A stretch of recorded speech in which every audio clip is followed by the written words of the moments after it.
What's up, interpreters? This is Allie Elliott, Interpretive Naturalist and Assistant Camp Director from the Chippewa Nature Center. What's up, interpreters? This is Heather Minier from NAI. I'm your Corporate Engagement and Partnerships Manager. What's up, interpreters? I'm Madison, your membership coordinator here at NAI. Allie, today we have you on the podcast. Thank you very much for joining us. We're very excited to talk with you. I always like to know where our members come from. So, did you get into what drew you to interpretation? Did you kind of fall into that naturally? Was it intentional? Tell us your story. Yeah, this is actually one of my favorite things to talk about. So I am originally from Midland, Michigan. That's where my nature center is as well. Born and raised, but had never gone to the nature center as like a student or a participant. So I didn't even know that this field was real. At 16, I started working for our local minor league baseball team, the Great Lakes Loons, and I consider that my first interpretive gig. So I was giving tours, talking to fans, being like the people on the dugout that throw out the t-shirts, just like fun. After I graduated high school, I went to Central Michigan University, fire up chips, and I pursued my degree in biology. Throughout my time at CMU, I worked in labs, but I also was juggling the whole minor league situation. And then one day I was graduating and I was like talking to our president of the ball team, and I was like, Paul, how did you, with a history degree, get into minor leagues? And he kind of told me his story. And then he introduced us to our executive director, the Chippewa Nature Center's executive director, Dennis Pulaski. And Dennis graciously let me follow him for a day, ask him lots of questions, just kind of be like that bright-eyed and bushy-tailed student. And I remember walking away from that day with Dennis being like, wow, this pairs my love of people and love of getting to know my community and building that base of folks around me, as well as my passion for biology. And I always have the dream of being Steve Irwin. So this kind of pairs all three of those things together. That's amazing. Oh, I have so many thoughts right now. For one, I can't believe Paul Caputo, our executive director, is not on this call because, his minor league baseball like Yeah, yeah. trivia Oh, we is talk ball all amazing. the time. Oh, you do? Okay, okay. Yeah. I'm surprised he did not want to do this interview then. I'm surprised he didn't take it from us. So thank you for that. I'm a little caught up in the Steve Irwin too. Now I'm thinking about Steve Irwin. I'm kind of curious. Well, first of all, will you tell us a little bit about Chippewa Nature Center? Yeah, absolutely. So we are a private nonprofit here in Midland, Michigan. We have 2,000 acres, over 19 miles of trails, four major ecosystems. We serve, oh my goodness, I don't know exactly how many students, but up over like 150,000 students during the school year. We're up to 1,500 for our summer camp program. And then I know lots and lots of public folks use our trails every day too. So the demographic of the visitors that come to the nature center all over the place then? They Yeah, it span, definitely it spans I always say cradle to grave, pretty much. yeah. We have young families who come and use our programs. Our youngest program is 6 months and their caregivers, but I always say I don't ID, so if you're younger than Yeah. that, it's okay. And then we do programs all the way up to golf cart tours for folks who might be a little need some help accessing trails, have some mobility difficulties. But then throughout the week, we're free and open every day, dawn to dusk. So we see every sorts of person from Mm. every different walk of life. And so part of the reason you're on here is because you're part of the Young Professional Council, right? And so we Yeah. kind of wanted to get your perspective, a young interpreter's perspective. How do you, as a young professional, and sort of in the middle of the cradle to grave, right?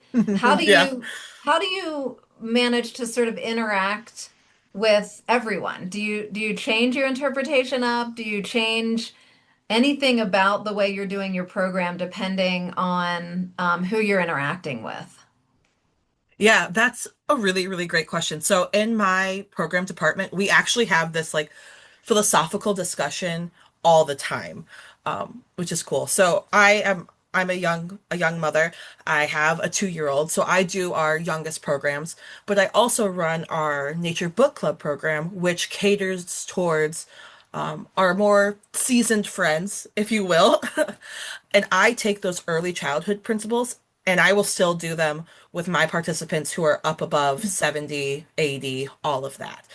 So thinking of touching things, smelling things, being a little uncomfortable and trying just new activities instead of being that sage on the stage. I'm also very casual with my interpretation. I like to build community pretty quickly. So getting people comfortable tends to break down any barriers, whether they're 5 or they're 105. I was gonna say with just having a 2-year-old too, and then obviously one on the way as well, like using interpretation. I mean, what a great practice audience you have right there at home already. They put me through the ringer, that's for sure. You know what? Can you actually tell us what your day to day looks like? So I know you run the programs and stuff, but like, can you just run what your day to day looks like? Yeah, absolutely. Every day is different, which I think is probably common across this field too. So right now, it's April 24th or so, I'm in the thick of getting summer camp ready. So I'm in charge of our teen volunteer program. I have 150 teens that I schedule, communicate, train. So it's a lot of emails, a lot of Excel sheets right now to make sure I have everybody in order. But I also get to get out and go to two different school districts this year where I'm teaching the same standards that their science teachers are teaching, but Mhm. in a play, place, and project-based way. So I'm doing first grade for Bullet Creek District and then seventh grade for Coleman District. So I'm able to get out and do different science experiments. On Tuesday, I went to my seventh graders and we were doing chemical energy, which doesn't sound a lot like nature, but we were able to talk about exo and endothermic, brought snakes in, lots of cool stuff. And then Wednesday, Thursday, I was in our vernal pools dipping. Today, I was helping out with this field trip that came over, talking about living and non-living things in nature. It's all different, all crazy. Sunday's book club, lots of good stuff. I just learned about Vernal Palooza. Yeah, what a great name for that. When Jake said that, it was so cool. Yes. Can you explain that, what it is? So I've never It, attended, so take it with, a little caveat here. But from what I understand, it's a big training day or festival about vernal pools, springtime body of water, where they go and they collect samples, see what's hanging out in the vernal pools. It seems to be like in Ohio. I'm in Michigan, so a little more north. But with all the rains we've had, our vernal pools are popping right now. yeah, no, it's a Vernal Palooza 2026. Whoop, whoop. So funny. It just cracked me up. Thank you for explaining that. Do you recognize when I know you were just sort of talking science, but when you go into schools or even programs at your site, I imagine you're on indigenous land or land that was held by indigenous people. Do you talk about that at Chippewa? So we do have Indigenous peoples programs. I typically don't do those programs just because my background's more in biology. We do have a historical interpreter and folks who specialize in history Um, and cultural interpretation more, so they take the brunt of that. So yeah, yes, but yeah, not necessarily me. yeah.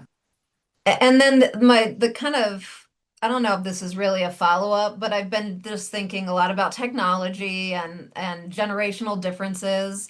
Do you bring technology into any of your programming?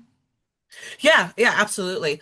Especially with, let's say, summer camp. So we encourage our families that we're screen free, so having them leave the technology at home, but we'll bring like our cell phones out or an iPad or a tablet out to do community science work, to use Seek, to use iNaturalist, and to Okay. show that technology is okay and that it's a really great tool for all of us to use, just in, moderation and all that sort of stuff. Do you feel like it's becoming a little bit more accepted? I mean, I know like not long ago we actually would have conversations within NAI, well, within our membership about, do you ask visitors to put their phones away kind of thing. Like, and we've come a long way because that conversation, by the way, we just don't really talk about anymore. Mhm. The phones anyway. Do you find that it's kind of widely accepted now? When you come in, if you're using technology to do programming, that there's not, much pushback. I think so. I think it's not. as shocking to see a Yeah, naturalist that's pull out right. a phone and say, let me learn alongside you. Mhm. Um, I think of it as the same thing as a guidebook, right? Yeah. But instead of me flipping through pages, I can get a little bit of a faster answer. Of course, I'm going to check all my sources, and I like to walk through what I'm doing with my participants so that they know I'm not just like texting my best friend, like, ooh, I'm having such a great day today, and letting them see the screen alongside me. While on the topic too with technology, like how has your interpretation style changed over the years? Because, like we were just saying, sometimes we do incorporate technology. Like, how has that changed and what has that looked like over the years? Yeah, so my style, I'm 29 years old, pretty baby in life still, but I've noticed that I've gotten more confident as I've done this. I've been full time now for about 5 years. Um, so I'm able to have a little more confidence when I bring out my phone and say, this is what I'm doing, instead of feeling like I have to know it all. I'm comfortable in not knowing things and having the power to model that it's okay to not know everything. I think that's pretty powerful for all sorts of people to see. What advice would you give a young interpreter coming into the field? I mean, and certainly all types of people, but I guess I would think about specifically young women, since you are kind of on that track. You went to college, now you're, creating a family. Kind of for that perspective, what kind of advice would you give young interpreters coming into the field? My like initial thought is like women can do it all. We can do it Mhm. all. Don't be scared. It's tough, but you've got it. Like you've got the power within you, and if you have a great support network around you, you can do anything. My biggest thing is to not be scared to say that I don't know or that I need help. I need support. So that's something I'm still working on Mm-hmm. is that help piece and that support piece. But I'm thankful that I have such a great community and great team around me that I'm celebrated when I say I need help, I need support. For really any young interpreter, I would say, go try. Sign up for everything that you can do. If you have the time, you have the ability, volunteer. Make sure you're meeting a lot of different folks because sometimes it's not what you know, but it's who you know can help open different doors for you. So I guess those would be my biggest pieces of advice. But then also being cognizant of the harmony within your life. So I'm one that I don't like to say no to a lot of people. We get a lot of super cool opportunities in this field. A lot of it fills my cup personally, but every yes you say at work is a no to something outside of work. So when you're thinking about families, you're thinking about relationships, having that not so much of a balance, but a harmony between those two that you're, supporting your family, your partner if you have one, as well as doing the stuff that fills your cup is a tightrope to walk, and it changes with each season and each season of your life too. So being able to see that and to make sure that you're honoring both parts. I love that answer. Mhm. What do you think has been the most surprising part about working in the field? You think you know a lot when you come out of college. You don't know anything. And eating that piece of humble pie My dad has used to been, say the same thing to me.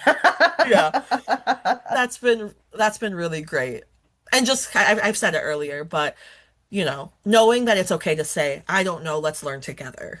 That's been really surprising because you always see these amazing interpreters around you who just have it all down and they can look at a leaf and they know what it is and they can tell like the moon based on the wind and just like all these amazing things. But they've been in the field for 30 plus years. So giving Mhm. yourself that grace and saying, I don't know, let's learn together. That's been the biggest surprise for me.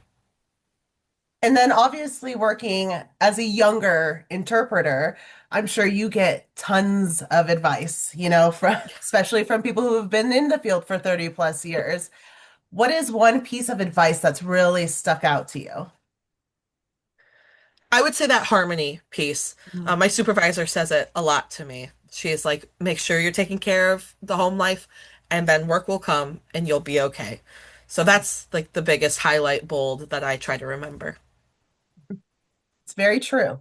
Allie, do you have, because we talk about like the whole visitor experience, right? Not just maybe that programmatic from the programmatic perspective, but when somebody enters the property of Chippewa Nature Center, that's maybe even prior to that, right? That visitor experience starts. What are your expectations for the visitor when they come on the property? Like, is there something that you really want them to go away with? My goal, I guess, for every visitor is to feel a little more connected to nature.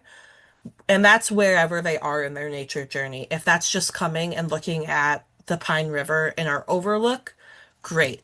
And then if that's coming and talking to us about backpacking and what trails we recommend outside of our center, even better. Being able to meet a visitor wherever they are and hopefully pushing them a little bit forward in their nature connection and their nature experience, that's my goal. Yeah, I mean, I guess you have the goals when you're talking about, right, going into the classroom, then you kind of have an idea about what you need to teach because sometimes you are teaching to possibly standards, right? State school hmm education standards, which is different than somebody just walking off the street, right, coming into the center. I mean, Thinking it's out it's really loud. interesting, like going from having those standards of, okay, this is what I have to hit versus my public programs where it's more so programs that the public's interested in, but we're really lucky in the fact that we can make our programs fill our cups as well. We can kind of double dip that way. And sometimes I'll even use similar activities for both, but the outcomes and the way that I frame the activities tend to be a little bit different. So it's kind of cool comparing and contrasting the standards versus more of like a free form program. And then how are you gauging that? And afterwards, how do you look back and decide whether it was successful or not? Yeah. So for school programs and camp programs, I have the rule of thumb like 60% participation 60% of the time because you never know what you're walking into, right? You don't know how people's days have been. You don't know. And if I can get that and usually a couple smiles, I'm like, okay, crushed it, did it. No first aid, moving on. With public programs, it's a little bit harder for me to judge, but if I can see my participants think a little bit or maybe overcome an initial hesitation, that for me is a big win. Because that means I've gotten them to just stretch just enough where they might learn something new and next time might try something new again. Do you implement any call to action there? I try to. So one of my favorite programs that I get to run is our bat hike. So at the end, I do a really big call to action about white nose and then bat conservation. Yeah. So it kind of depends on what we're doing too. And then I have to ask too, just because of bats and myths around bats, do fruit bats bite people? I don't know. We don't have fruit bats here. Okay. So my rule of thumb is if it has a mouth, it can bite you. I have a mouth, I could bite you. And I that's love kind that. of where I go with that. I was going to ask too, what's something you wish or you could offer other interpreters just some piece of advice you could offer other interpreters, what they could do to improve their programs too? I mean, I love having other interpreters watch me. And any sort of coaching, any sort of feedback I can get, I think is spectacular. But even those like non-formal coaching where it's like, say you have a regular at one of your programs or somebody that you've built a relationship with, I ask my people, like my book club, all the time, what did you guys like? What didn't you like? How do you think I should do something different? If you were in my shoes, how would you have ran this one? Because you have some home run hitters, but then you also have some that are just like not the best program you've ever done. So talking with people once your program is over, I feel like is the best way to get the feedback. We do have QR codes that we hand out at the end, so they can give us like a formal survey if they don't want to have that conversation. But typically, I find people are pretty open once you have that established relationship. What's your return on the QR code? Like how out of 100 visitors, how many do you have any idea? I always wonder like because I don't tend to do those. And a lot of times people might if they're mad or something, you know what I mean? But Yeah. I don't know that you always get the good feedback. Yeah, I do more school programs than I do public programs. The other interpreters in my department tend to do more public programs. I would say If I That's have okay. 100, I might get 25 back. Oh, that's And they're pretty all good. typically positive, which is nice. Mhm. Ellie, what do you, so have you been in this role for 5 years? Yes. Yep. This role for about 5 years or so. And then I was part-time starting the fall of 2019. So Okay. I don't know how long that is. 7 years almost. What else do you want to do in interpretation? I mean, would you stay in this role forever if you could, or do you have kind of other ideas about where you might want to take this profession? Yeah, that's a question I think about a lot. I always say this is my dream job. It's what I wanted to do, and I'm so incredibly lucky to have landed it so early in my career. But I really enjoy kind of coaching folks and helping them become the best that they can be. So for summer camp, I have a staff of about 25 that I'm in charge of and I get to work with every day and seeing their growth from May 26th up until August 13th is incredible. And if I'm able to help other interpreters go along that journeys or just other folks in general, that would really fill my cup. And I could see myself doing that in like 20 years' times. Did you say you have 25 seasonals that come in That's just for summer camp, yeah. for We have summer other camp? seasonals for, yeah, we have other seasonals for land and facilities, and then we have other seasonals for our school programs too. But for the summer camp, and does that tend to be younger people coming in as seasonals? We have anywhere between, I think our youngest is 16 and our oldest, she's, I believe, in her 60s. And does the training Wow. look different? Like, do you feel like you're sort of implementing different tips, tricks, techniques to the 16-year-old versus the 60-year-old? No, we No, train no. all together, and for my training, I like to kind of have a baseline. We do about a week and a half of training before kids get here, which is kind of cool. And we have an 80% retention rate since I've stepped into this role. Oh, Nice. So it's been cool to Congratulations. be. That's mhm. yeah, Thank that's you. great. Yeah. I love my camp staffers so Yeah, much. I can tell. Um, so at the end of each season, we send out a big survey of what do you guys want to learn for next year? What skills do you think you can improve upon? And we take that survey Gotcha. and then implement it in the next year. So there's some stuff that's always the same because licensing, you have to do it that way.